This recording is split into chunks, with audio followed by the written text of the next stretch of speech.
yeah. Okay.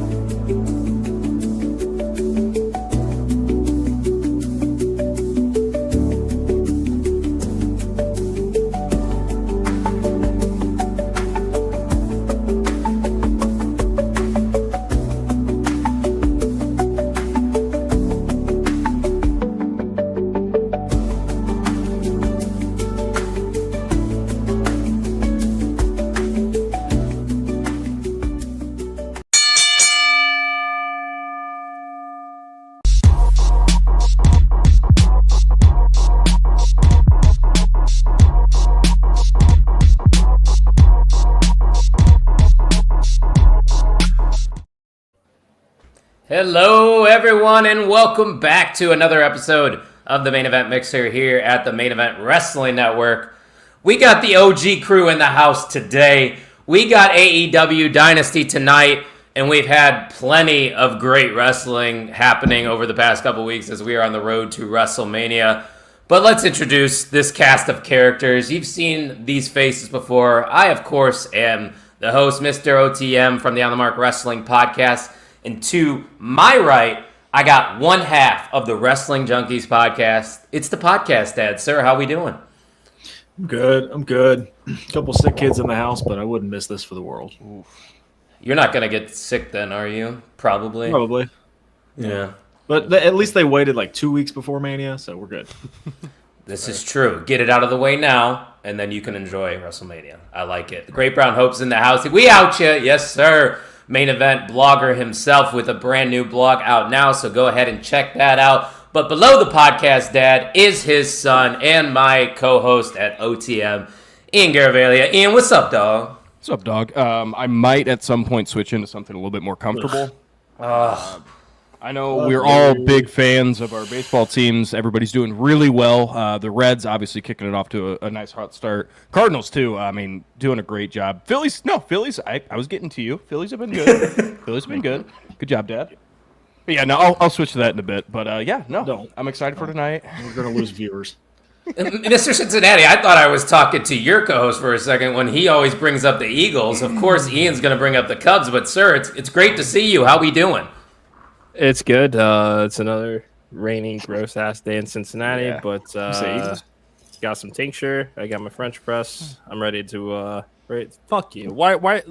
Somebody said Eagles. I teed him up. Somebody said Eagles. It's baseball season. Just stick with the Phillies now. You are the champion, though. Like, I would be bragging about that every day. Let's be real. Don't fucking encourage him. No. I'm sorry. It's true. What is that? A new merch you got? How much money did you spend? This is the Jalen Hurts jersey, the Super Bowl MVP. You know, something you guys don't know about. Everybody here. Hey, we're all MVPs in our own right, I think, and also Great Brown Hope. Go Dodgers! Oh God. Okay. All right. So we have rubber game tonight this boy. afternoon. So we have a very diverse network here. Reds, Cardinals, Phillies, Cubs, and Dodgers all over the place. But that's what it's all about here at the Main Event Wrestling Network. We are worldwide. So, guys, if you're not following us on all the socials, make sure you do so at mainevent_net. And, of course, if you want to get yourself some Main Event merch, head on over to the OnTheMarkWrestlingPodcast.com. We got a promo code going on this weekend, so you'll save some money on that Main Event merch by using promo code Dynasty, because, of course, Dynasty is happening tonight. That's why we decided to sit down, strap it in, and talk some wrestling today. But, guys, we are currently sitting at 65 subscribers. We are slowly making our way to 100. So, what is that magic number, podcast dad? I'm going to steal Mr. Cincinnati's line here, but what is that magic number? Glad I got that burp out of the way before you asked me. Just tell one person, if you like what we're doing here, come hang out with us. Yes, we talk a little baseball. Yeah, we talk a little football. We get on each other a little bit. But the bulk of this is wrestling. If you like wrestling, come hang out with us. We don't do tribalism. We don't do any, fake shit. Come hang out with us. Have some fun. Jump in the comments. We love interacting. Absolutely. Interaction is what we are all about here at the network. And Mr. Cincinnati, why don't you tell the listeners a little bit about our friends over at Gorilla Press Apparel doing some great things right now. And you guys got some new merch, by the way. Yeah, shout out to Will and the crew, Gorilla Press Apparel. The WrestleSip shirt is available. Just dropped this weekend. Thank you to him for getting that out for us. They're crazy fucking awesome. I mean, as you can tell, they like a little bit of the old school with the new school style.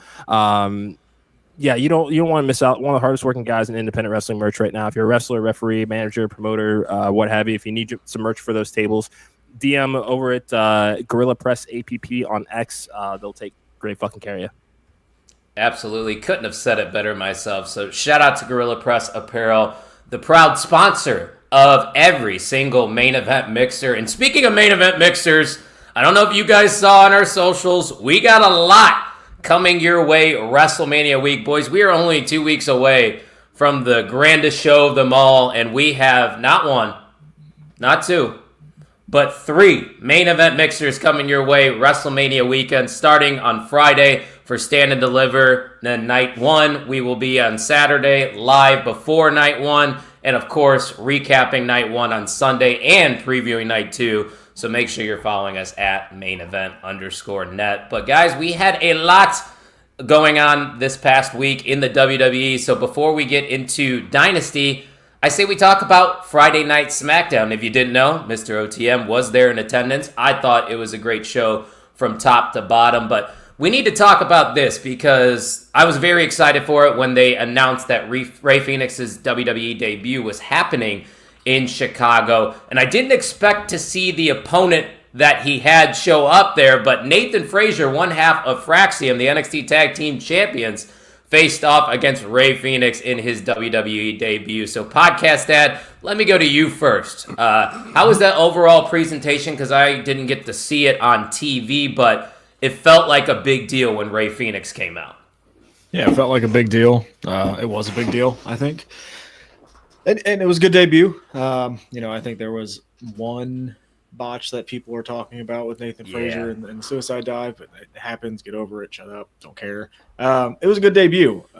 Is this the same level as Penta? Probably not. I would say I like that they're keeping them separate. And I said in the beginning when it looked like both of these two were coming over, I think Rey Fenix is the better wrestler in the ring, has better in-ring performances and all that. But Penta has the charisma, I think, to connect more with the crowd. So it'll be interesting to see how they kind of handle Rey Fenix, how well he can do on his own. I don't know about that, Grant Brown Hope. That's a little much. But Humberto Carrillo greater than Rey Fenix, questionable. Okay, that's department maybe. But it'll be interesting to see how they handle him because he just – I don't know how well he's going to come off like on the mic. I don't think he's going to come off as well as Penta does. And it'll be interesting to see how long they keep him separate, right? Because for sure, Penta looks like he's leaning towards a singles title match at Mania. Rey Fenix could be in the same boat with whatever they're doing with the U.S. title. I could see them both on the Mania card for mid-card titles, and then do we get together after that? I don't know. I'll be interested to see, but it adds more depth to WWE. Pour one out for Dragon Lee because don't know what he's going to – you got 2 new match superstars. Don't know what's going to happen with you, buddy. But I don't know, maybe they form an alliance together. That would be fun. Like get him out of the LWO or something. But overall, pretty happy with the presentation. Great entrance as WWE is just producing the hell out of these entrances now. Yeah, I don't want to know their pyro budget. It's got to be a lot of money, Ian. But Ian, how did you feel about this debut here for Rey Fenix? Because I know you were a big fan of his when he was working in AEW. Yeah, I mean, it just kind of felt like the Penta debut just kind of copied and pasted. And I don't mean that in a bad way, because, I mean, if it's working the first time, it's probably going to work the second time. The match was incredible. Rey Fenix got everything that he needed to get in. He got it in, which was awesome. I did see a tweet that said, shout out to the WWE 2K developers. Somebody just got really mad when they saw the that intro because it was a lot. But, I'm kind of interested to see how they – because, like you said, it's on the table for a reunion with the Lucha Bros, but how they get there, I don't know, because I wonder at some point if – more fans in the crowd know that the Lucha Bros were a thing, or they just see them more as singles. So I want to kind of see how that dynamic plays out. I did find it really funny, though, as you said, with Rey Fenix on the mic, is he lacks a little bit, especially compared to Penta. But Rey Fenix is WWE, as he stated in his promo. Right. He said, I am WWE. So He is. Put a title around him now. All the titles. Well, technically, he has all the titles. He owns them. So if he is yeah. WWE, congrats to Ray Phoenix for holding all the gold. He's turning into the belt collector like Mercedes Moné. But Mr. Cincinnati, I think it's interesting because we never got to see Penta work as a singles wrestler in AEW, nor Ray Phoenix. I mean, they had singles matches, but it seems like that's how he's going to be positioned to start. So how did you feel about his debut here? I enjoyed it because I did put this in the group chat before he even debuted that my thoughts were keep these guys separate and apart, much like Kane and Undertaker. They're brothers. There's always a story to tell, no matter what. You don't have to force that chemistry or that connection. We know that they can go as the Lucha Brothers. But given how we've seen LDF, LWO, Andrade, how we've seen them kind of positioned, we need standalone single stars away from all of these groups. It would have been too easy if you brought these guys in together, or at least paired Phoenix up with Penta to put them as a tag team going forward. It would have been too easy for them to get looped into that carousel of LWO, LDF, Andrade, repeat. Like, this is exactly what we need right now. Much like you guys have said, Penta is the charisma. He is the aura. Ray Phoenix, I mean, come on. They were part of the greatest cage match that AEW has ever seen. And I said, after watching that match, Nick Jackson, Ray Phoenix, probably two of the most underrated guys in wrestling for what they can do just from an in-ring standpoint here. I am not worried about the promo skills just yet because, again, he's going to the biggest wrestling company in the world. They have he can go to Orlando, hang out, sit in a promo class, and learn all of that. We've seen that with Julia. We've seen that with Asuka. We've seen that with Stephanie Vicaire. There's no reason that Ray Phoenix can't do the same thing. But, yeah, again, keeping these guys apart, let them dominate on their respective brands. The time will come. They will get a tag team title run. It doesn't need to be today. There's a lot more that needs to be sorted out with both tag team titles right now. They would just be overlooked. So let them dominate as single stars. When the time is right, they'll put them back together. Also, another thing, just to add on to that, I like what they did with Penta, having Judgment Day kind of go after him, kind of like scouting him out. Immediately kind of sets a stage that Penta's not just another Andrade coming through and probably joining LWO. That was my biggest takeaway from what's been happening on Raw is Penta. He's not a part of that whole, like you said, that carousel. So He's a hot commodity. Yeah, exactly. People want to align themselves with Penta. And shout out to the Great Brown Hope. He said, cracking open a second can of this re-released Cranberita. Cheers, motherfuckers. Yeah, cheers to you, my friend. I love the Great Brown Hope. Oh, look at Fernando stopping by. I know he's a daily listener at the Wrestling Junkies podcast. So shout out to Fernando. Yeah, good to see you hanging out with us. And he agrees. He said, keep them apart from now. Mr. Cincinnati, it's funny you bring up that cage match that they had with the Young Bucks. That also was in Chicago. People forget. So it was kind of cool, and I kind of felt that vibe in the audience that people knew about Ray Phoenix. And let's be real, Chicago is one of the smarter wrestling cities here in the States, so that's probably a good spot to debut him in. I don't think I would have debuted him in, like, Little Rock, Arkansas, or something like that, It just wouldn't have the same... Strategic. Yeah, exactly. And he acknowledged it too. Ray Phoenix did say, "I have a lot of history in Chicago," which he did. Yeah, during I think it was the last promo before he said, "I am WWE." Yeah, I couldn't hear much. The volume in the arena was not great, so it doesn't really matter though. Keep Penta and Phoenix away from AKL lame factions, please. What does AKL mean? I think he means all lame factions. Oh, okay, yeah, I guess that makes sense. I don't know. Now I'm not too sure nowadays because kids have slang, and I don't know their slang. Us Latinos roll deep in Chicago. That they do, Fernando. All right, guys, let's move on to other things that were happening on SmackDown. Motor City Machine Guns defeated DIY. Looks like they're in position to be taking on the Street Profits. I would assume at WrestleMania, but who knows, because they do have to have some matches on the SmackDown before Mania. But Ian, this is interesting. It's kind of like a rotating team, going on here. I feel like, they just keep going between DIY, Motor City, number one contenders. To me, it's not too exciting. The match was okay, but how do you feel about all of this? You just said everything I was going to say. I really don't care, and which is sad because Motor City Machine Guns we know how good they are, and it just seems like it's a side gig. It's just like, yeah, go play with those titles over there. We'll give you a match, and then you guys sell it on there. I don't know if that's representative of the platform they're given or the talent. I mean, it has not clicked for me, at least. It just feels like old school what we've seen with booking.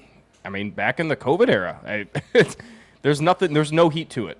But again, that's probably too harsh, but we've been cycling this for the first half of the year, and there's nothing to come out of it.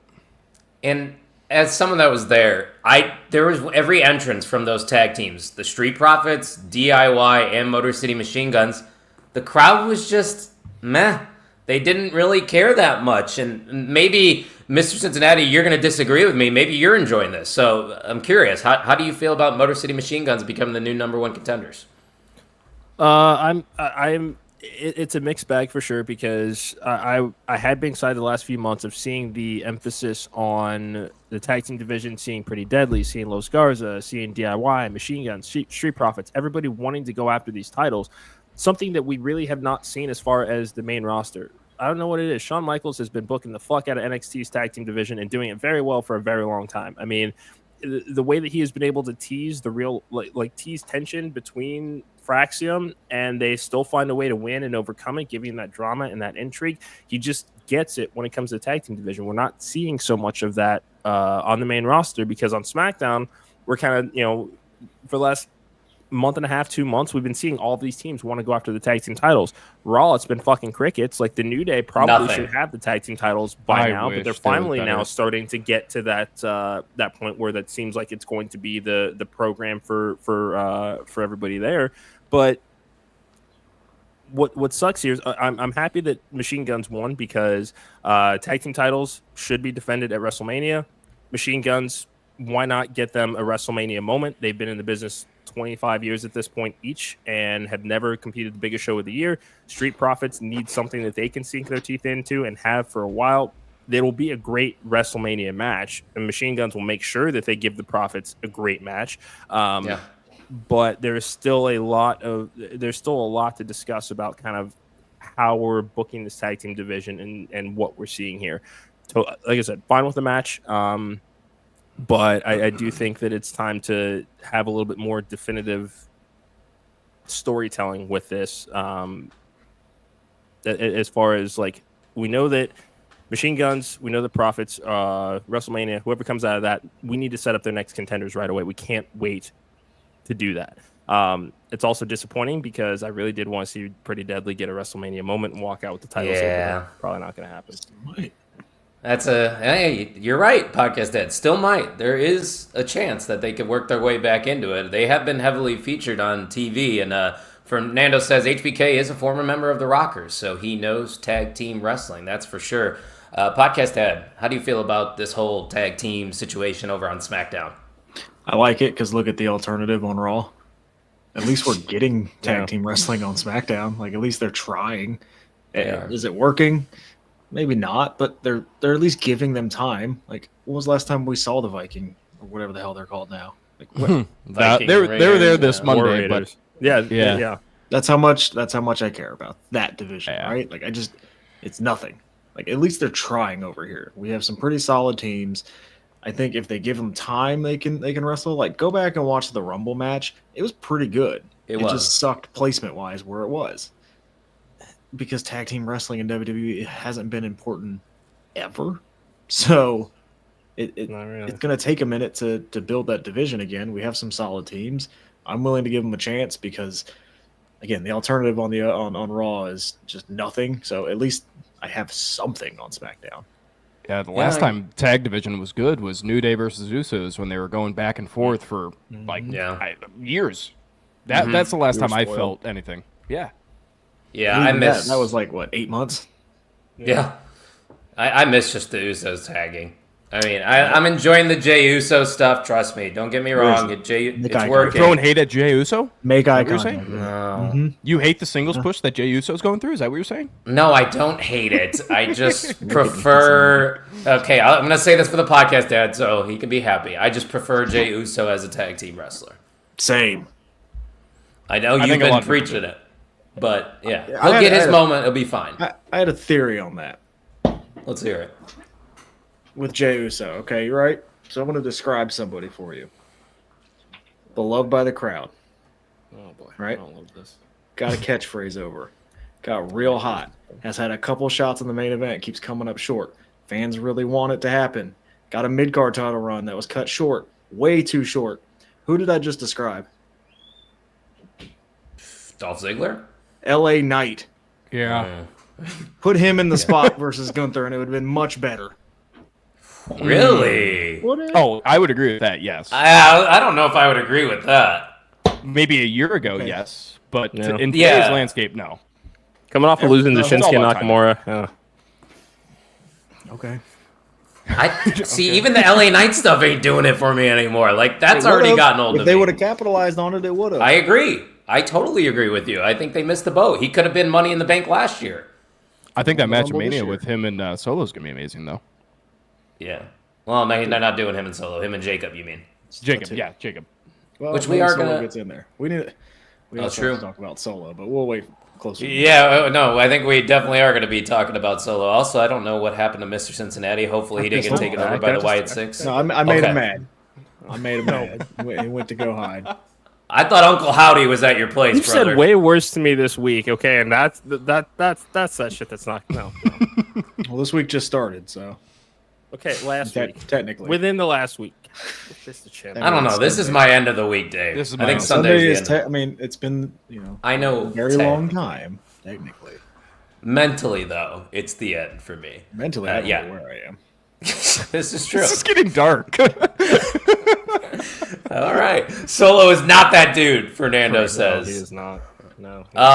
They treated him like he was, and now he's not. Hey, he's getting good heel heat, so it obviously worked. That is true. He trusts me. I was there. He was getting very good boos from that crowd. Wasn't in the but- Rumble. Wasn't on Chamber. You're right. They're capitalizing on it. Yeah, for sure. Not really. Let's talk about this, guys. Tiffany Stratton and Charlotte Flair. Once again, I didn't hear a word because Charlotte was absolutely booed out the building like a good heel should be booed. You don't see that much anymore. I just want to throw that out there. But Mr. Cincinnati, I think I'm going to go to you first on this one because there's a lot to digest here. I'm just going to give you an open floor. Tell me your thoughts on this promo segment. Let me preface this by saying there were exactly two things that I've been following very, very closely this weekend on TikTok. One was the group chat sketch. I don't know if you guys have seen those on TikTok yet, but it's a 4-part series so far. It's basically inside the world of a 4-friend group chat with a bunch of girls. They're like, "Hey, we're going out to dinner," and there's all this drama and shit. And it's just, I'll send you some links. Anyway, Fair enough. that everybody's talking about that, and then everybody's talking about this promo. I've watched this back 5 or 6 times, I think, since Friday. It does not get any easier. If anything, it gets cringier each time that you watch it. For whatever reason, the expectation versus reality for this program have been polar opposites.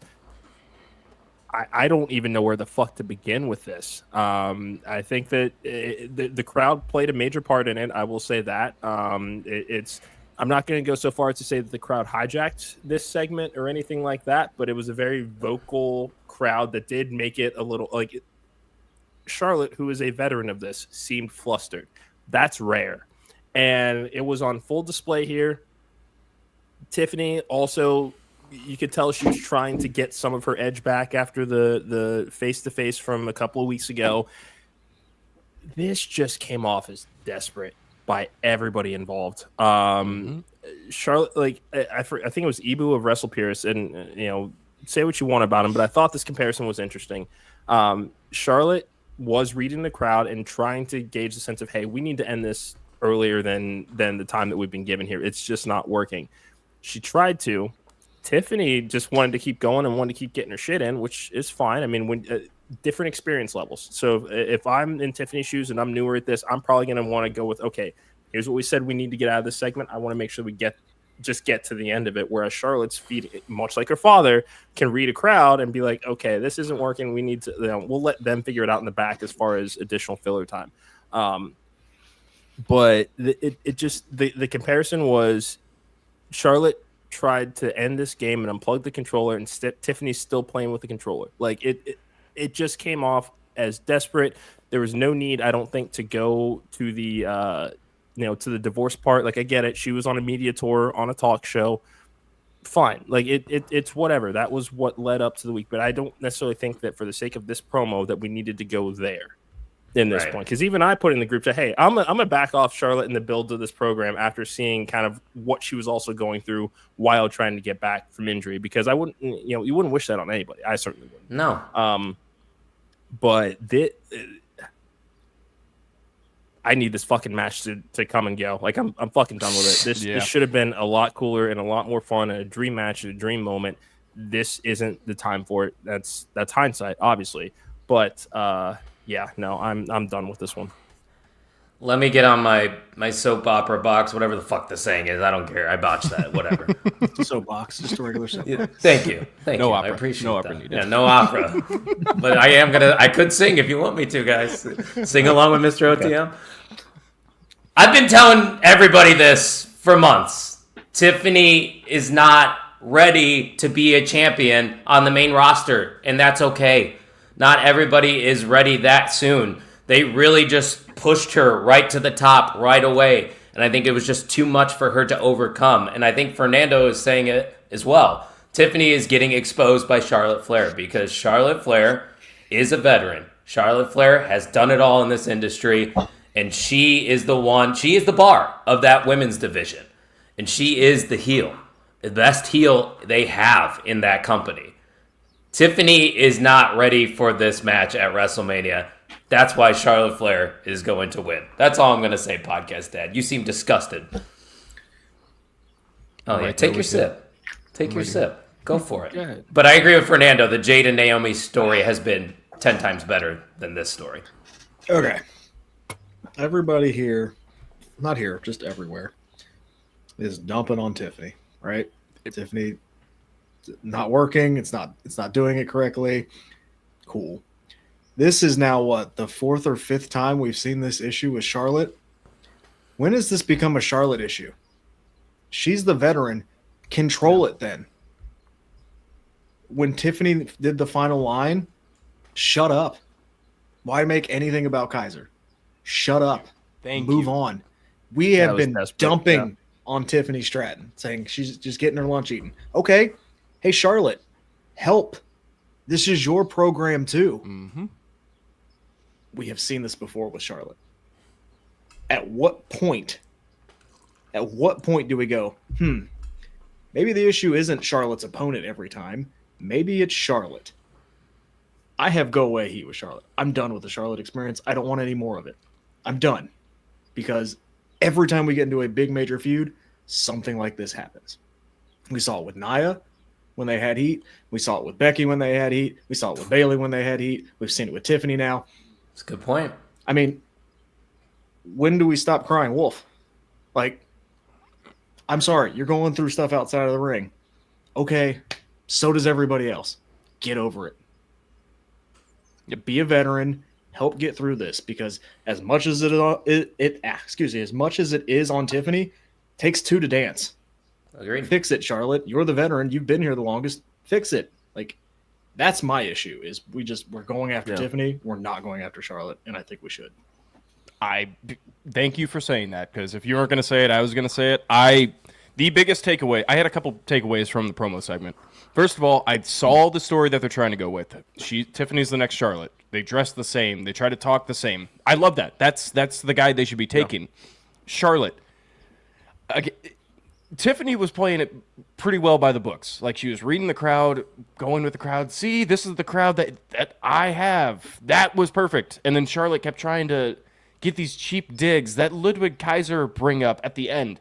That was the cherry on top. Like, what the fuck are we doing? Yeah, it reminded me of that's not going to work for me, brother. I got to get the last word in.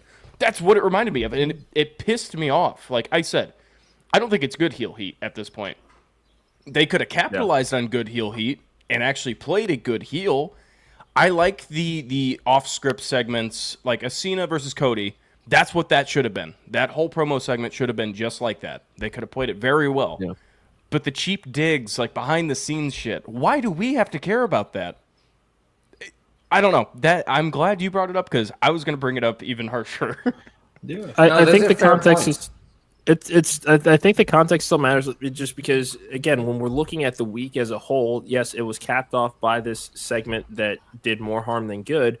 But, we also can't ignore the fact that there was a media tour where all of this stuff is coming up. I mean, she's not booking that television appearance without WWE having some sort of knowledge or involvement in like coordinating that. I feel like, it is, and that's the thing, is because we are in a business where the line is blurred 24/7. Like there's always going to be some of that confusion.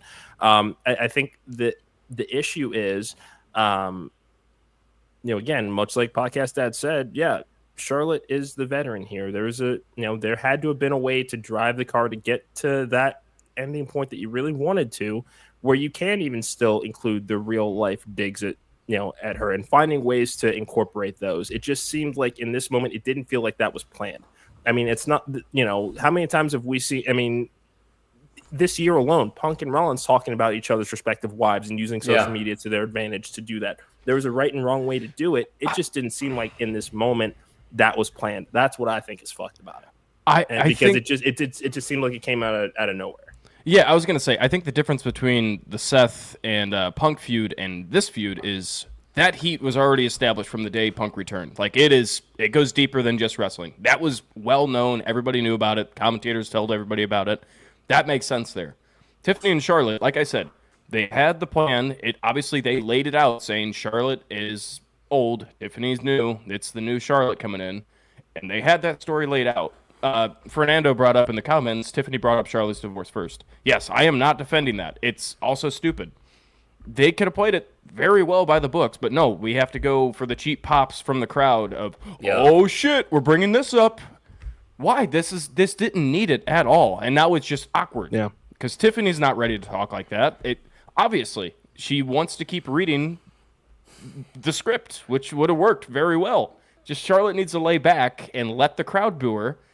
Kind of like the New Day has done. The New Day has done a great job at just letting the crowd take over and embrace just the hate. Being quiet. Yeah, and Logan Paul, again, another guy that does it really well. I don't know. It just rubs me the wrong way, and again, not defending Tiffany, not defending Charlotte. I just think it's just a mess. I will say this, just to close out this little segment here. I think Charlotte gets greatness hate. But it is warranted hate. Like, the Podcast Dad's points were fair. He's right. At what point do you start pointing the finger the other way? Because Charlotte Flair has been involved in many feuds that had this similar vibe to it. But at the end of the day, I also think she is bullied by numerous people online. People are ruthless against her, attacking the way she looks, her divorces. It's just a weird situation that I think's all, created this storm that is just not working. And eventually maybe it does work. Maybe they revisit this Tiffany and Charlotte thing down the road when Tiffany's a little bit more developed and do it right. Exactly. Because whatever they're doing here, it ain't working. But it's because, like, I forgot who said it in the comment section, but Naomi versus Jade, that's a matchup I think we probably are more looking forward to seeing than this one, just based off the build, which was also made official on SmackDown. But Fernando's got a few more comments. He said, can't wait for this match to come and go, similar to how we all feel. And he also said, Charlotte and Mercedes get hate that has nothing to do with wrestling. And he's 100% right. That is another person. Mercedes Moné gets, I think, unwarranted hate just because she's great. Doesn't help that Charlotte's name is attached to the controversial Ric Flair still. That does not help. That doesn't help either. I took Podcast Dad off just because he was muted and wasn't on screen. So once I see him come back, we'll bring him back Sick in. Kids. But yeah, maybe.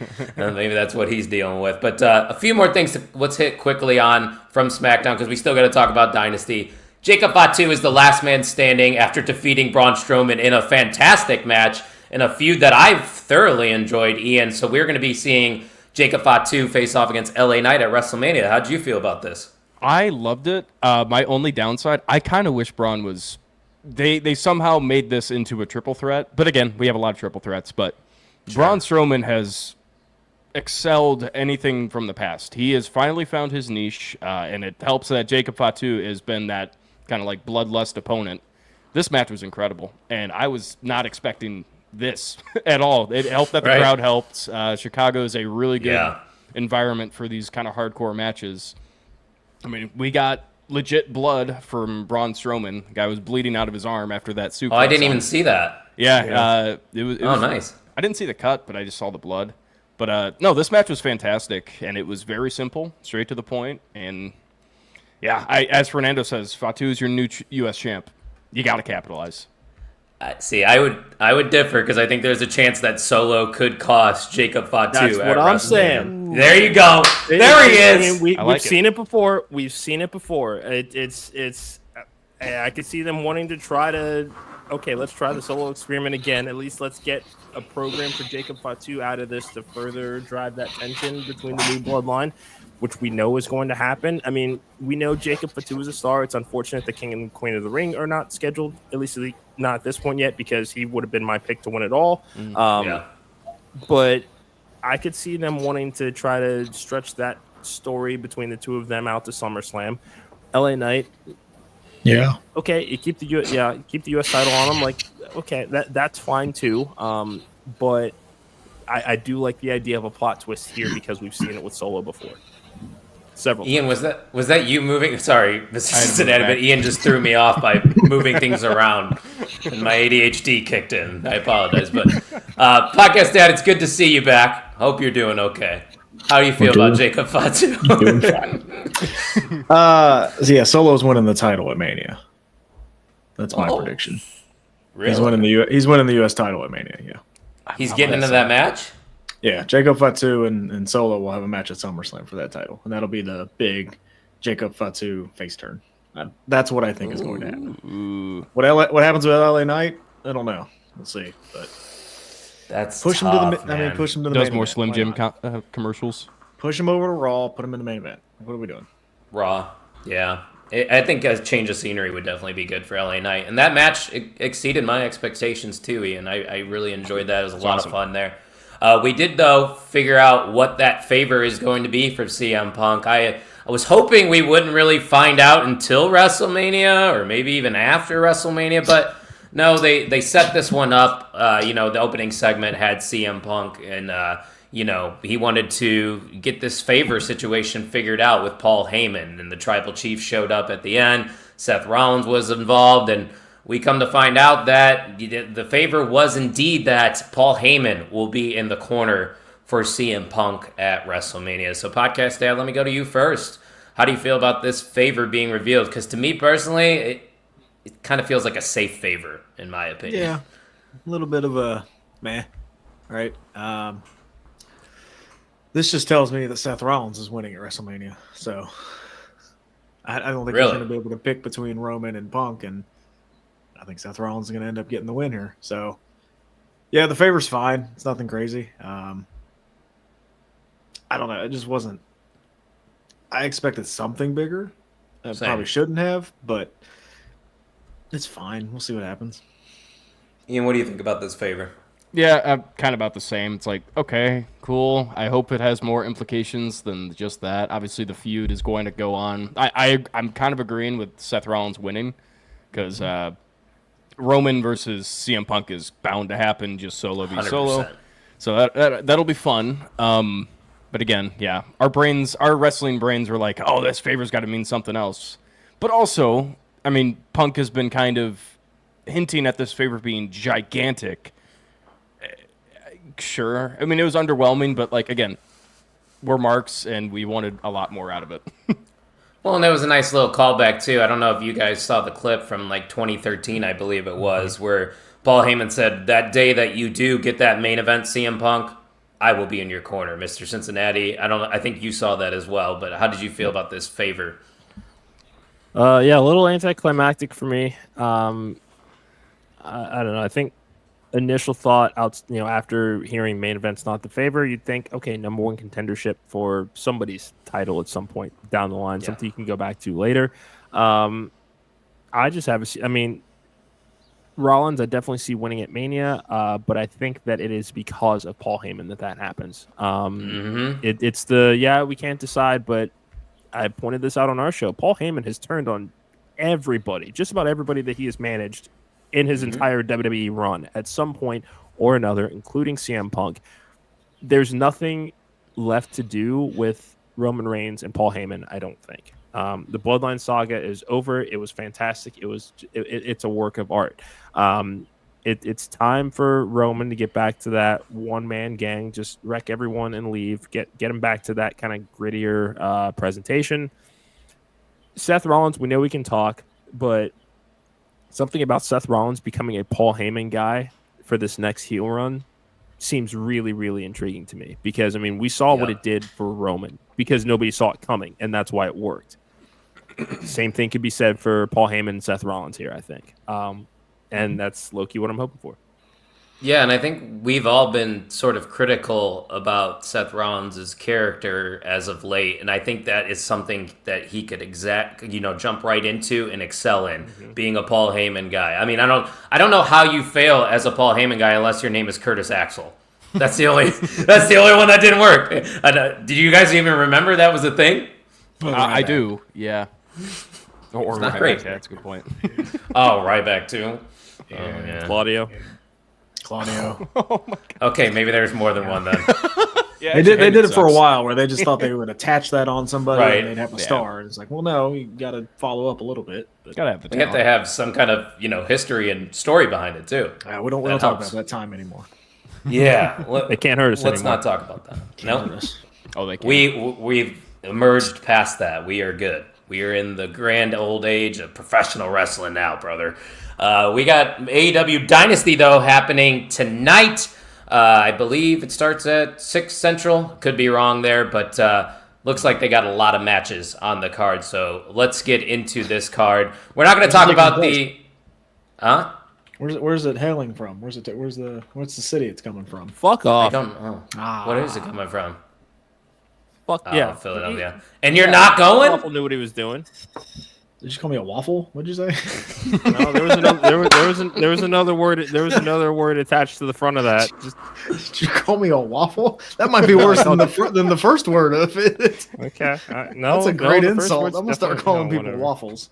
Shut up, waffle. He goes, oh, that actually would be a good. That's a shirt.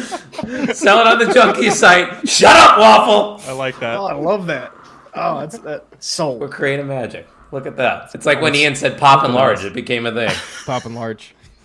We pop and large over here, brother. Starts at 8 Eastern, by the way. 8 Eastern, 7 Central. Be late I'll night. be in bed. Can number 3, fun show so far while I do from some home cleaning. alone. Look at Great Brown. Oh, look at you. Getting a work from home day. I like it. Oh, yeah. I will be waking up at 10. There you go. Starting work at 8, of course. That's. I hope your I'm watching employer's it, not too. watching. Yeah. Like that. Probably not the smartest thing to say, but hey. We're live. Let's We talk. can't edit this out. I won't. There hasn't been a time where I've edited anything. Just gets posted. Let's talk about this matchup here. It's going to be a quarterfinal match for the Owen Hart tournament. Will Ospreay taking on the newest signing of AEW and Kevin Knight. Ian, we've seen Kevin Knight wrestle. Actually, I've seen him wrestle 5 minutes down the road in a gym where he tripped on my chair, and I thought he was going to kill me, but he did not kill me. So it's cool to see him here getting a matchup with one of the greatest in AEW, Will Ospreay. Who do you see winning this one? Well, kind of upset that this was the first prediction we're giving, but I guess I'll shoot from the hip here. This is one of my biggest wild card picks. No, it is my biggest wild card pick. I have Kevin Knight winning this. Damn you, bold. What does Tony Khan like to do with these tournaments? This is where his fantasy booking goes crazy. This is where we get those really fun matchups. Kevin Knight's new to AEW. We know how good he could be just from his past. Will Ospreay knows how good he could be from this past. And right now, all we see from Kevin Knight is another good wrestler. Not much of a personality as of yet, but I think he can establish that. Let's kick him into full overdrive. Let him have a little run in this Owen Hart tournament. I mean, does it hurt Will Ospreay to lose this match against Kevin Knight? Yes. No. Yeah. Yes. It makes Kevin Knight feel like a bigger threat to anybody in the company. Well, then you better put a title on Kevin Knight very soon if he beats Will Ospreay. That's all I'm saying. Okay. And if it's the Owen Hart title, that's just a trophy, in my opinion. I don't know. So Just looking at the other people in this tournament, it's like, okay, Will Ospreay's faced him, then has faced him, then has faced him, then. If Kevin Knight loses here, okay, where does he go now? Your newest acquisition that probably got for a lot of money, and it's a pretty big signing. They made it out to be a really big signing. That does nothing for him now. At least get him one upset win, and that gives you some heavy heat for him. Yeah, I mean, I like a good upset pick every once in a while, but this feels like a 116 matchup in the NCAA tournament for me. Yeah, no disrespect to Kevin Knight.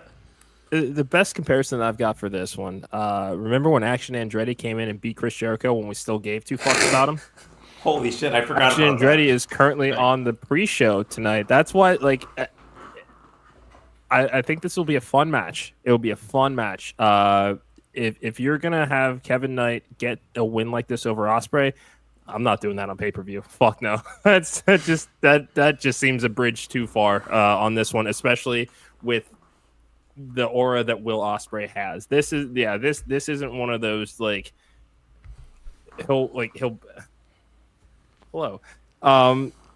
This isn't one of those he'll bounce back from this. No. That one can't happen, I don't think. Will Ospreay because Ospreay swerve, I think, for all. Are you saying no to the Great Brown Hope? Yeah, no, thank you. Jinder or Corbin? I don't even think Corbin's wrestling anymore, or if he's just doing indies. Old Bishop Dyer. Yeah, that's exactly what we need is more people in going AEW. You're right. Yeah, Will Ospreay's my pick. I don't need to talk. No. Sorry. Will Ospreay's the pick because we have to remember what the winner of the tournament gets. Right, a title match at All In. That's gonna be Will's. That's probably going to be Will Ospreay's. Yeah, I would think. So you have to put Will Ospreay in a main event at All In. If there wasn't that at the end of the tournament, yeah, I could definitely see Kevin Knight winning. But that's bold. It's bold for sure. I like a hot take, Ian. It is good hot take. Obviously, you guys didn't like it, so I'll go fuck. I liked it. It's just you're on your own. Either actually. You can go fuck yourself, he said. Go fuck myself. You sound like Cody. Go fuck yourself! I need the title back on Hangman, Great Brown Hope says. I think I would agree with you on that one, Great Brown Hope. I love Hangman. I was about to say. I love Hangman. With this Owen Hart tournament, I have Hangman winning the entire thing and going after a certain person's title that we will be predicting, so go fuck yourselves, people. Man, why don't we do a main event bracket for this? I know we've talked about drafting wrestlers. Like, why didn't we do one for the Owen? That would have been Yeah, I guess we could have done one for that too. I just haven't been paying much attention. But yeah, there is still time. We are down to the championship matchup for the WWE GOAT, so maybe we could pivot to the Owen. Talk about that voting too. Oh yeah, so by the way, if you want to vote, the championship match is now live. It's Stone Cold Steve Austin versus Shawn Michaels. And I'm sure that's why you're mad, because Shawn Michaels defeated The Undertaker, correct? Well, that is wild. Online, just not in real life. It's fine. Yeah. Mr. Cincinnati, did you vote for HBK on that one? Of course I voted for HBK. Me too. Yeah. Me too. Shawn Michaels guys over here. Whatever. Hey, you weren't the only one mad. Vogus messaged me and Ian, and he's like, "This poll sucks." It's Undertaker. How do you have a quarterfinals or a semifinals with Taker and Shawn? Come on. Who was the other ones? Austin. I don't make the rules. Austin and Cena. Just blame Twitter. That's what I usually do. Yeah, that's all you can blame. Blame our followers. We have over 1,000 followers and only 25 people voted. So, and all those followers, if you do like it, please subscribe. Yeah. And you could get called a dumbass too, like my friends here on the Mixer. Yeah, you will be. Or a waffle. Great podcasting, guys. Or a waffle. Love you guys. It's not a podcast. It's a live show. All right. Next matchup, let's talk about, because I think we're all going with Ospreay besides Ian. We got the tag team titles on the line as the Hurt Syndicate are facing off against Big Bill and Brian Keith, the Learning Tree. Ian, I think I'm going to go to you first on this one. Who you got and why? Well, this one is pretty straightforward. It's going to be the Hurt Syndicate winning. I like the direction they're going with the Learning Tree. I do. I see the looks you're giving me, Dad. No. I think they actually have some good heat, and they seem like they're actually finally finding their staple. I mean, outside of Chris Jericho, I should say that. Like, I like what this tag team is doing. Big Bill finally seems like he's catching his stride a little bit, especially on the mic. I'm enjoying it. Not their time, obviously. Hurt Syndicate has much better plans in the future. My question is, after the match, I said it last pay-per-view, and I was not upset that they didn't show up, but where are the Young Bucks? I think the Young Bucks versus the Hurt Syndicate could be special. It could be. But yeah, I think this is definitely a possibility. Mr. Cincinnati, what do you think about MJF potentially costing the Hurt Syndicate in this match? Could happen. It could. I don't think that it should. Fair. Yes, there is a larger story with Bobby Lashley and MJF here. I'm genuinely excited for that program. It's a size and power matchup that I'm just very, very curious to see and how Max navigates it because he and MVP will be doing the heavy lifting on it. I don't give two shits about the learning tree. I don't. I'm sorry. I'm sorry, son, and your dad will agree with me. Just no. Just no. No, this is it's not doing it for me. I will say this though. I love what they're doing, but like this is no. I don't want to see them I don't want to see them lose to the fucking learning tree. That's yeah. I agree. I never said anything about them winning. What is this coming up? I know. I agree with Ian. Big Bill, I think, is improving. Like, he has a presence on the mic. Brian Keith just seems like a lapdog to him. And that's no disrespect, once again, because I love the bounty hunter. That's great for that Brian character, Keith. yeah. Yeah. I was going to say, it makes sense for that tag team. That's kind of where I like it. Yeah. He is that lapdog. He's kind of like a guard dog. He's sick of Brian Keith. I like that aspect of it. You know what? You don't like it, Mr. Cincinnati, but I agree with Fernando. I'm going to say MJF costs the Hurt Syndicate the tag team titles here. I'm going crazy. The Learning Tree becomes the new tag team champions. You people better give him shit now. I think it's going to happen because MJF is a scumbag at the end of the day. He's going to do the bad thing. I don't buy into him being a part of the Hurt Syndicate, so I think he could potentially cost them. That's the team you're putting the titles on? Like, if you cost Bobby Lashley. I don't agree with it. Like, all right, hold on. Let's talk about tag team wrestling. Hurt Syndicate, move on. That's a good point, actually. We're going late right now, so. Both companies are not doing well in tag team wrestling right now. Hurt Syndicate, next. This is true. Another quarterfinal matchup we're going to talk about here. Mercedes Moné, who has 80 titles, taking on Julia Hart. Mr. Cincinnati, you get to start us off for this one. Yeah, Mercedes Moné. I think I got the bracket up here. I want to double check to see where. Yeah, who does? Yeah, I think Athena, right? Correct. And Billy's on the other side of the bracket.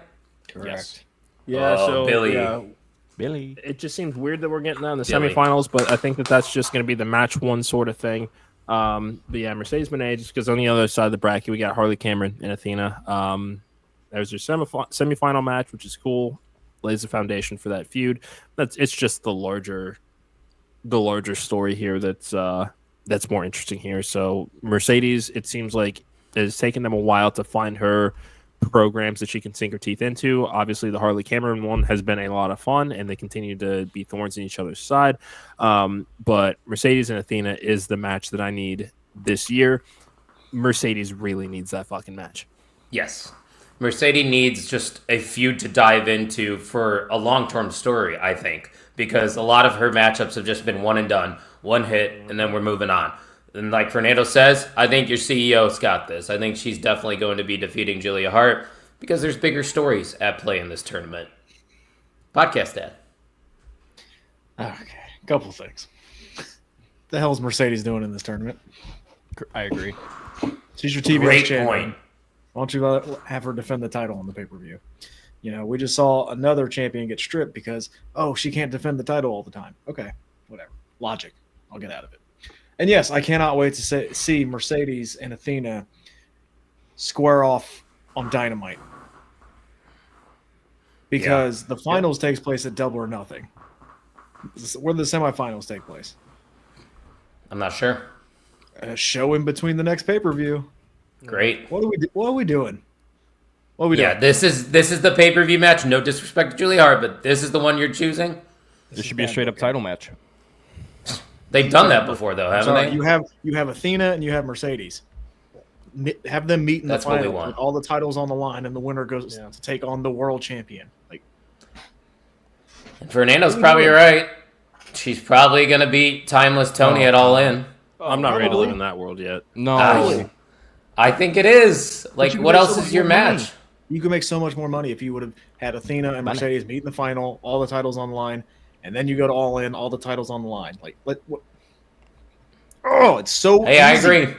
I agree as well. Give us the pencil, guys. We'll take it. We'll take that ball and we'll run with it. Mercedes. Mercedes, yeah. We're all going with Mercedes, right, Ian? Yeah. Yeah, we don't need to spend too much time on that one. But I am excited for this one. I think it's been a solid build that they've been telling this story, I think, for a couple months now between Daniel Garcia and Adam Cole. It's nice to see Adam Cole back with the boys again. I think that's when he's at his best, when he's surrounded by Roddy Strong and Kyle O'Reilly. But there's a reason I'm wearing It's All About the Boom shirt, because I think Adam Cole is going to take that TNT championship off of Daniel Garcia. And listen, Daniel Garcia's got all the potential in the world. I think he is a great wrestler for AEW.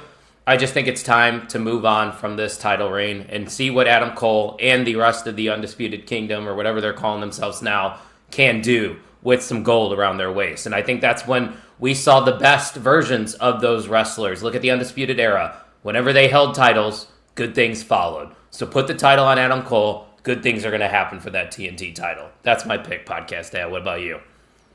I'll go Adam Cole. Match has no time limit, no outside interference. That's one of the stipulations. Sure, go Adam Cole. Let's see if he can do something with the TNT championship, because nobody else can. Mm-hmm. Has he not held a title in AEW either? Tag title, yeah. Oh, I forgot. ROH. Yeah, not even the AEW tag titles. Not even the AEW. How has it taken this long? I know he's been hurt. I know he's he broke his foot for 3 years, so. Yeah. Was that long? I mean, it was just back and forth. Yeah, that's true. Maybe that's why. But put a title on Adam Cole. Jeez. Ian, what do you think? Yeah, not much more to add. I mean, it's tough putting Daniel Garcia with that title and then expecting him to thrive on Collision only. It's really tough. Because, again, I love AEW, but going on a Saturday night to go watch wrestling, it's hard to do for me, and I feel like I'm more than a casual fan of wrestling. But yeah, like you said, there's not much more to add other than Adam Cole with gold with the boys is pretty fun to watch, and you got to change it a little bit. Yeah, this title's been rough. Cincinnati.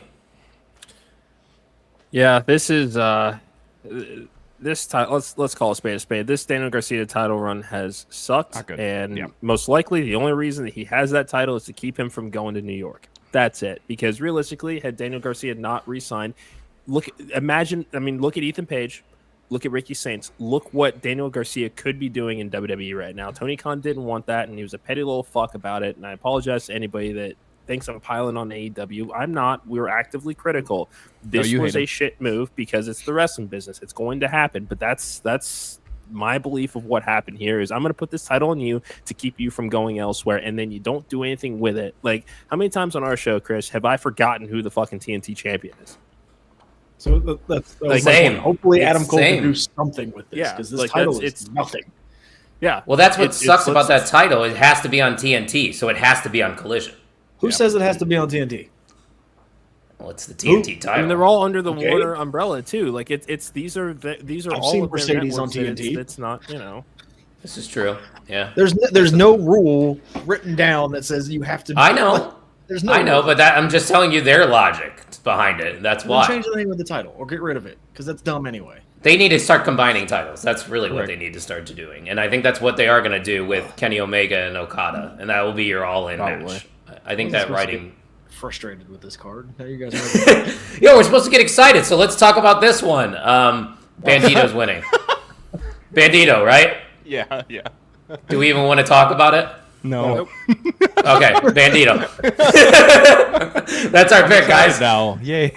That's why you subscribe to the Main Event Wrestling Network, to get in-depth analysis about ROH titles being defended on AEW pay-per-views. Trios titles. Death Riders versus Rated LTM. Come on, guys. You got to get excited. This is going to be good. I am excited for this one. I think it has potential to steal the show, honestly. And they're telling a good story with the dissension between Dax and Cash. I think that makes things interesting here. I don't know who's going to win. Podcast Dad, you could start us off. Oh my god, I don't care about trio championships. I don't care. Just get rid of the titles and make this a regular match. It'd be fine. I don't need trio champions. I don't care. Don't care. Also, how did we miss this? Cope.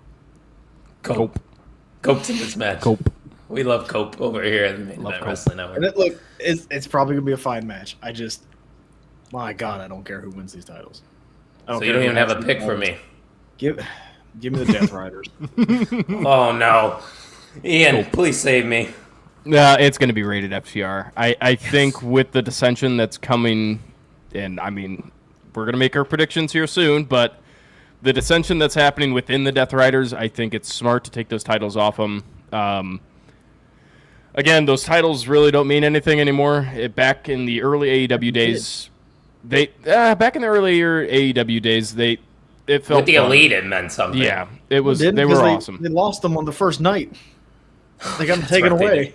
Again, it didn't help that the Lucha Bros said we're going to WWE in the middle of all of it. That didn't help. So, yes, give it to rated FTR. See what story they can tell with the dissension with the titles. Yeah, I guess. I mean, it's like you said, these titles really don't mean shit anymore. They're just kind of staples. Threw them on Death Rider's shoulders just so everybody had gold. Yeah. Who were the champions before Death Riders? Yeah. Mr. I don't Cincinnati, know. Your turn. They lost them at All In. That's all I remember. They've had them for a while. Yeah, I don't know. Fernando says FTR is turning heel on Cope and set up a Cope and Christian versus FTR. Yeah, It was the patriarchy. Oh, that's right. Okay. Call. Yeah. Yeah, I remember that. Yeah. Did you look it up? Yeah. Yeah. I'm having a tough time remember who that is. Is that Christian's group? Oh, yes. come on. Okay. No, come on. Well, Nick Wayne's got a crew now, so I don't know. That is true. He is developing his own He has crew a faction amongst the within a faction. patriarchy. Yeah. What do you got in this one, Mr. Cincinnati? Everything sucks here. Death Riders I'm fucking done with. Rated FTR, it seems like I at this point I would rather the Death Riders win so that I can get Cope away from FTR because these are three great wrestlers here. FTR hasn't really done anything of significance other than kind of being that backup to Cope for a while here. They really need something kind of going into the summer here. I need FTR back. I mean, 7-star FTR I need back, and that's not what I'm seeing here. Turn him heel, kick the shit out of Cope. Cope will find somebody else to help him out with them, and let's just move the fuck on. Where's Jay White? I don't I'm know. asking every time Chris. there's a pay-per-view and he's not on it. He's Chris, hurt. I don't know. He's hurt. Is he? Yeah. He's hurt? Who's Yeah, hurt? he was supposed to be part of the Owen Hart, I think. Okay. Jay White? Yeah. Jay White got hurt. Hurt? Oh. Jay White. I don't know exactly. I'll look it up. Yeah, Jay White, yeah. I don't know where Jack Barry is either. That's a great question. I actually am. I think I like this story. I like the FTR story that they're telling here, and I like when there's stories with titles involved. I like that dissension that they could have. So I think putting the titles on rated FTR while they're still telling this story of them potentially breaking up is good stuff. So I'm going to go with rated FTR to become the new Trios champions. By the way, Jay White broke his hand, and he did address it on Collision. He was supposed to be a part of the Owen Hart Cup and was written off after the Death Riders beat him down. Gotcha. But he actually broke his hand. 7. There are 7 title matches on this card. Night of Champions, AEW edition. I like it. Yeah. Let's be fair, though. Dynasty's not supposed to be like a big pay-per-view for AEW, No. so I don't think anybody's treating this like it's going to be the greatest show because Revolution But it probably will be. Yeah, it always is, Probably right? will Yeah. be.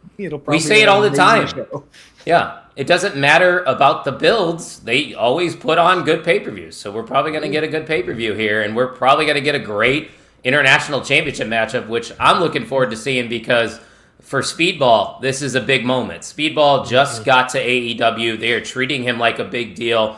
Everybody knows about Speedball if you pay attention to independent wrestling, and this is an awesome moment for him. A triple threat with Ricochet, Kenny Omega. Ian, this matchup is going to be fantastic, so I'm going to start things off with you on this one. This is the perfect situation for Mike Bailey just coming into AEW. I'm just going to start it off. I think Omega retains. There's bigger plans on the horizon for that title. Obviously, we have that there. Ricochet has had some incredible feuds and some incredible storytelling since he's joined. I mean, there was a little 1 month where he's trying to figure out the character, but ever since then, it's been awesome. It's must-watch television for me.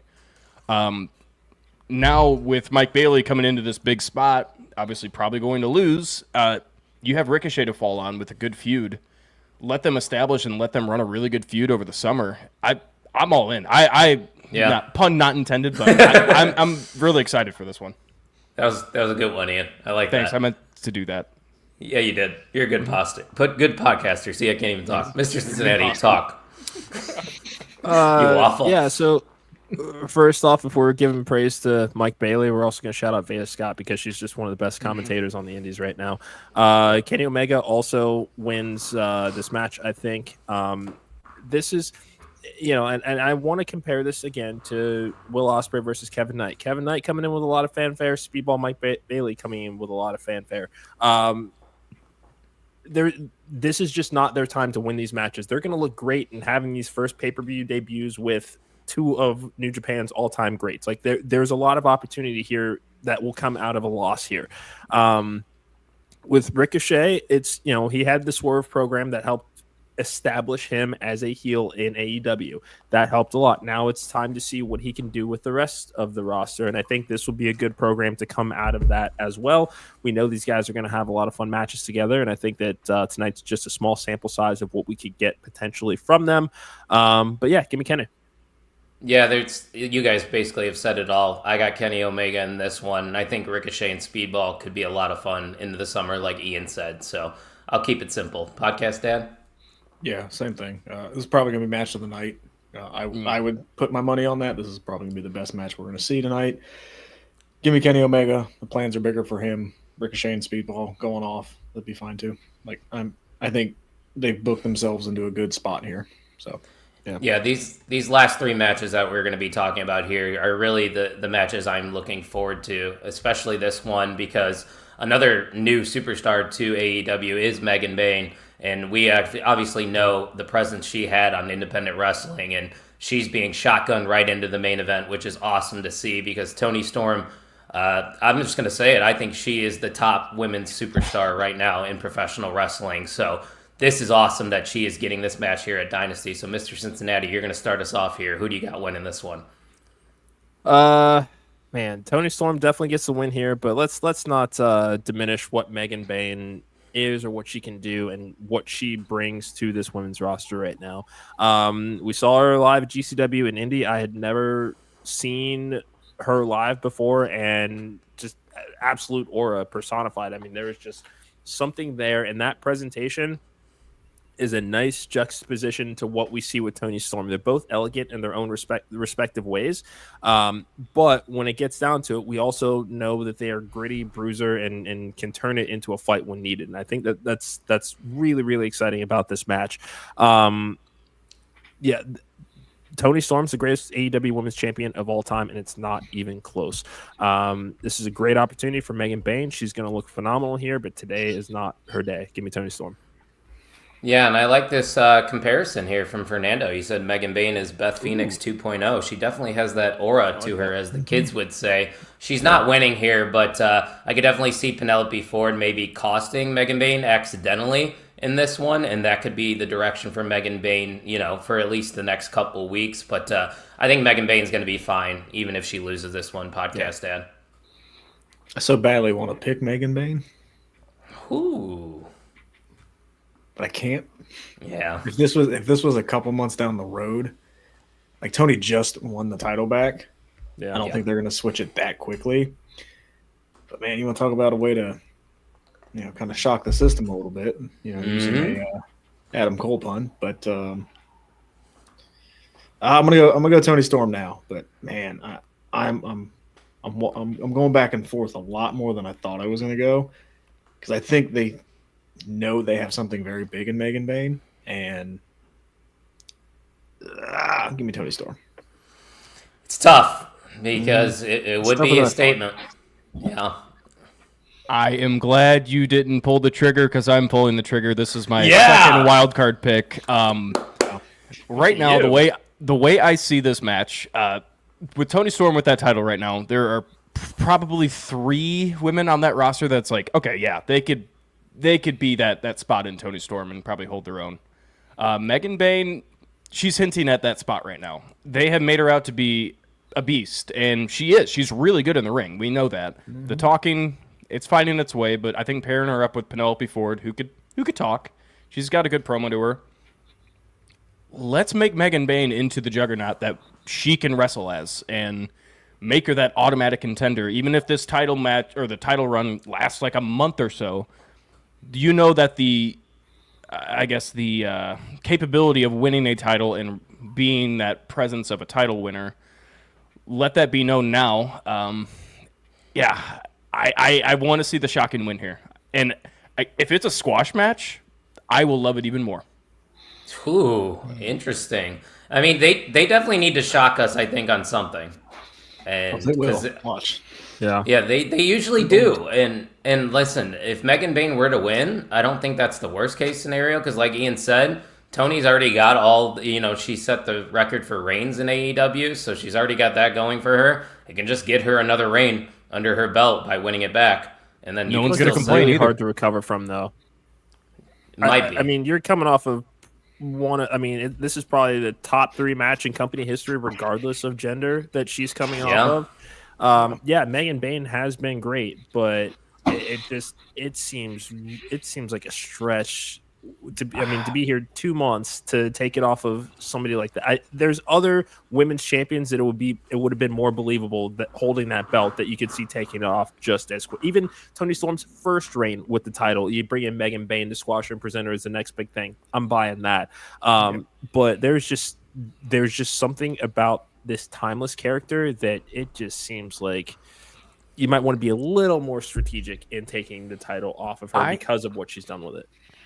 I was going to say, I see what you're saying, but I see more of the benefits than the negatives. I don't think Toni Storm loses anything by any loss to anybody. I mean, she could get upset by literally anybody, and she's still going to be timeless Toni Storm, could still cut those promos on TV, still get the crowd behind her. I don't think anything changes that unless something wild happens, and this is something wild, but at the same time, Megan Bayne is, the crowd knows, like, they're giving her the respect that she's been due. I don't know. I see what you're saying, but I don't think a loss here affects Toni at all. Yeah, no, I think that's a fair counterpoint, but we're all going with Toni except for Ian. He's going with a new champion in Megan Bayne, so that'll take us to one more matchup to talk about. The main event. This one is tough. I could see both guys, walking away with the title. It's hard to count out Jon Moxley in any match.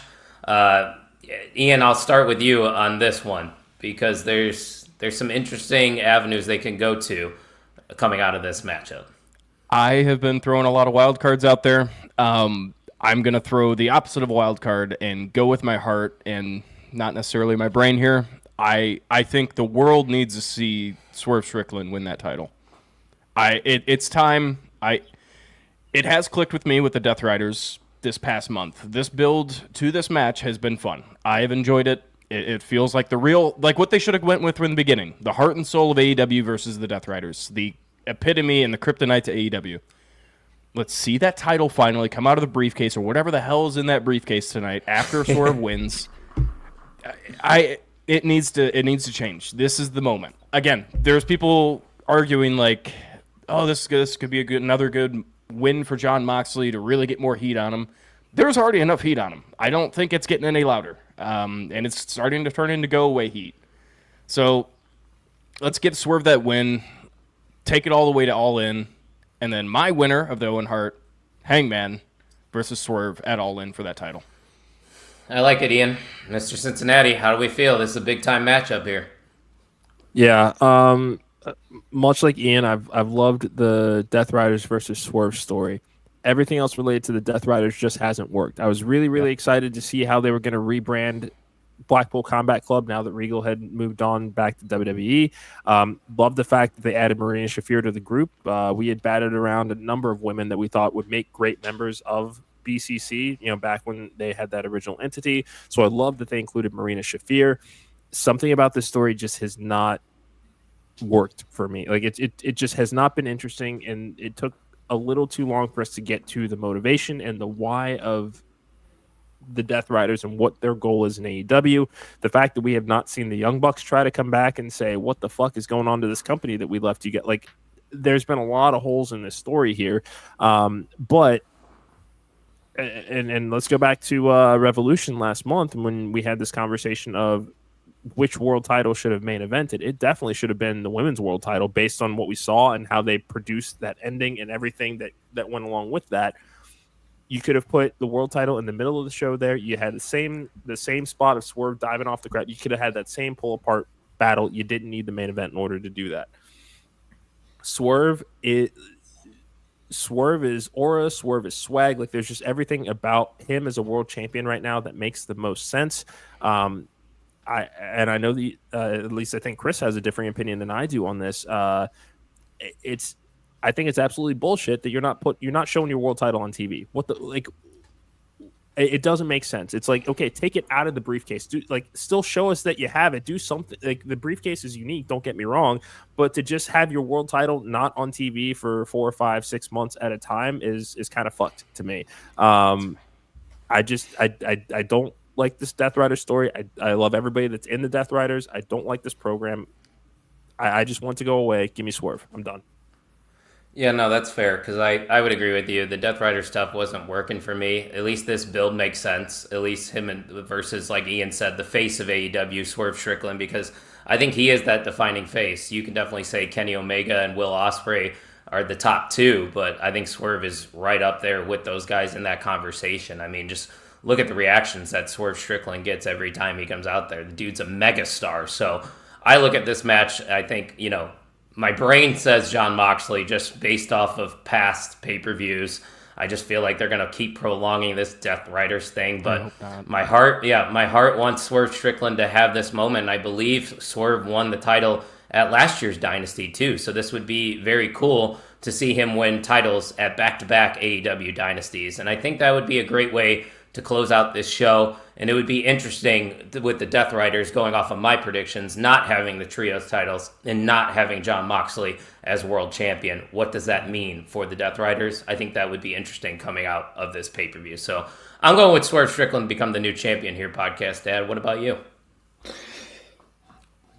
I'm going to go with Jon Moxley because I don't think they end this story here. I think you wait till your biggest show to end the story. I think Will Ospreay is going to win the title from Jon Moxley and save AEW. I don't think you do it at Dynasty, at kind of a smaller show per se. I think you wait, and I don't think Swerve's as focused as he has been. I think we saw a little crack in the armor last week on Dynamite with the whole Willow thing, and then telling Hangman, like, hey, I deserved it. Like, is he losing that dog a little bit of what got you to the dance, right? Like, is that going to be missing in this match? Because Moxley's going to be ruthless. Does Swerve still have the ability to pull that out, or is he kind of leaning more towards the face where he can't pull the trigger like he used to? I think they can tell that story a little bit more. So give me Moxley for now. I don't think it ends tonight. I think we're waiting until All In to get that big crowning moment for like a Will Ospreay. Yeah, I mean, you could be right. I think another thing we're forgetting about, too, is the Prince Nana of it all. I'm not sold that Nana is fully with Swerve still. I don't know about you guys. What can they do with that, though? That's kind of the issue.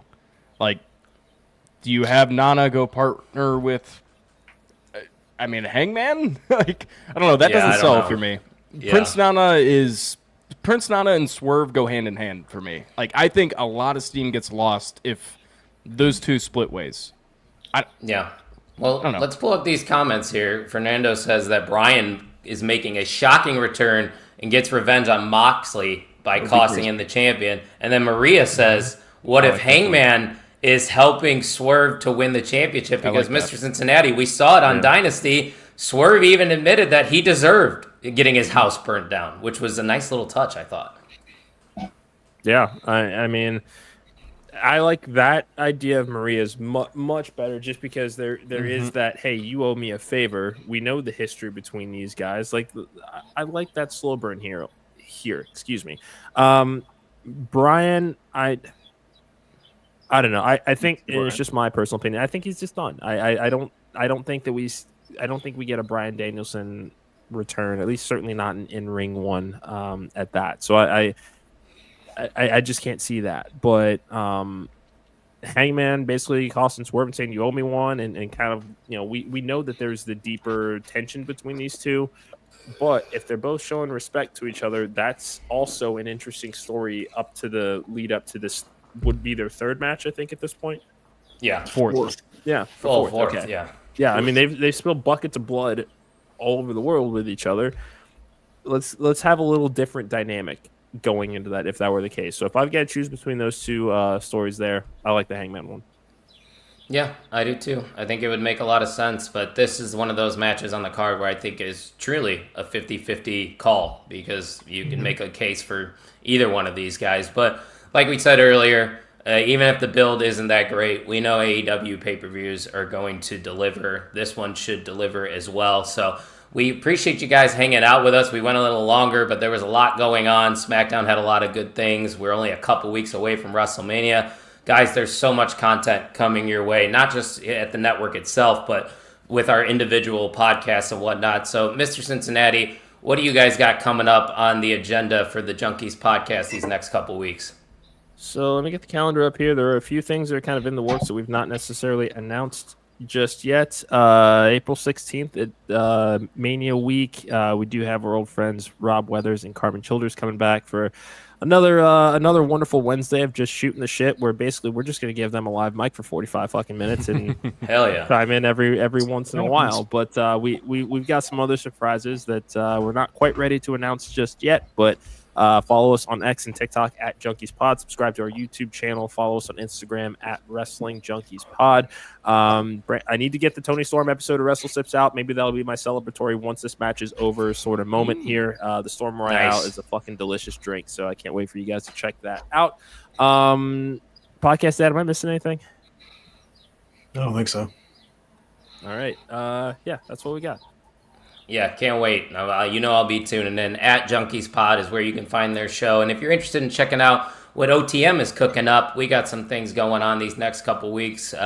Probably just a normal show this week, talking about the build to WrestleMania. And then we have Erica Marini, our former co-host, coming to join us for WrestleMania preview that week. And then, of course, guys, at the Main Event Wrestling Network, we have not one, not two, but three main event mixers coming your way WrestleMania weekend. On Friday, we will be live, I believe. Don't quote me, the graphics out there. But I think I said 5 p.m. Eastern for Stand and Deliver. Actually, no, it was 6 p.m. Eastern for Stand and Deliver on Friday. And then on Saturday, we are going to be live for Night 1 of WrestleMania. And then Sunday, we'll be recapping Night 1 and previewing Night 2. And at Main Event Net is where you're going to find all that good stuff. Don't forget to check out the merch we have available at the OnTheMarkWrestlingPodcast.com. And guys, if you enjoyed this stream, we are on the road to 100 subscribers.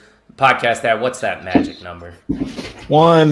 So one person. If you liked what we did here today, it was fun. I don't know when you're watching this, but if you liked what we did, just subscribe. We're having fun. We disagree, but we civilly disagree, Mr. Cincinnati. No, I hate all of you. Well, you made some pretty hot picks. Why do you say fuck me for?